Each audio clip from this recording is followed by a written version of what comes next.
বদরের যুদ্ধে আল্লাহ সবগুলারে শেষ করছে, একটাও বদরের যুদ্ধের থেকে ফিরে আসতে পারে নাই, সবগুলারে আমার মালিক জাগা মতো শেষ করছে।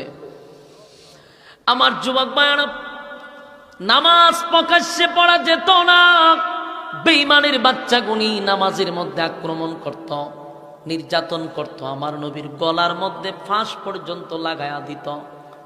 সেই খলিফাতুল মুসলিমিন হযরত ওমর কালেমা পড়ার পরে তরবারি লইয়া চতুর্দিকে ঘুরে আর কয়, পারবি আয় আমার কাছে আয়, তরবারির কাছে আয়। কারো সাহস থাকলে নামাজে বাধা দে।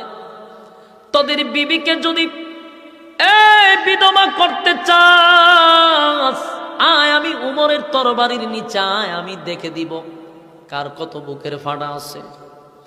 কাদের ছেলে এতিম করতে চাস, বাচ্চা কাচ্চারে এতিম করতে চাস, আয় আমি উমরের তরবারির নিচে আয়। সেদিন থেকে মক্কাতুল মুকাররমায় নামাজ প্রকাশ্যে শুরু হয়ে গেল। উমরের অবদান আছে রে, উমর সাধারণ কোনো সাহাবী না। আমি শুধু আপনাদেরকে উমরের বিষয়গুলা বলতেছি, উমরকে আগে চিনুন, তারপরে বাকি কথা শুনুন। উমর এমন একজন সাহাবী যার কথায় আল্লাহ 21 জায়গায় আয়াত নাজিল করছে। সুবহানাল্লাহর আওয়াজ কি জানি? এই মিয়া, আয়াত তো নাজিল হয় নবীদের উপর, কিন্তু উমরের মেজাজ অনুযায়ী আমার আল্লাহ 21 জায়গায় কোরআনের আয়াত নাজিল করছে। চারটি গানি কথা নয়, সাধারণ কথা নয়। আল্লাহ উমরকে কতটুকু পছন্দ করত যে উমরের মেজাজ অনুযায়ী আয়াত পাঠায়া দিত। সুবহানাল্লাহ।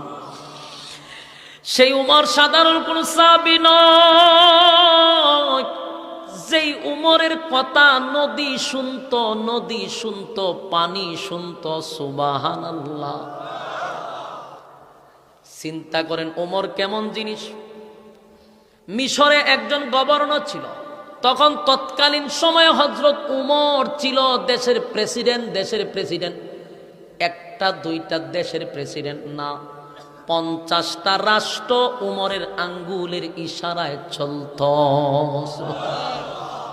50টা রাষ্ট্র, আমেরিকা একটা রাষ্ট্র, এরপরে আপনার রাশিয়া একটা রাষ্ট্র, বাংলাদেশ একটা রাষ্ট্র, ইন্ডিয়া একটা রাষ্ট্র, এরকম 50টা রাষ্ট্র হযরত উমরের আঙ্গুলের ইশারায় চলত। জোরে কোন সুবহানাল্লাহ। অর্ধ পৃথিবীর যাহার আঙ্গুলের ইশারায় চলত সেই খলিফাতুল মুসলিমিন উমর মিশরে একজন গভর্নর রাখছে, আমর ইবনুল আস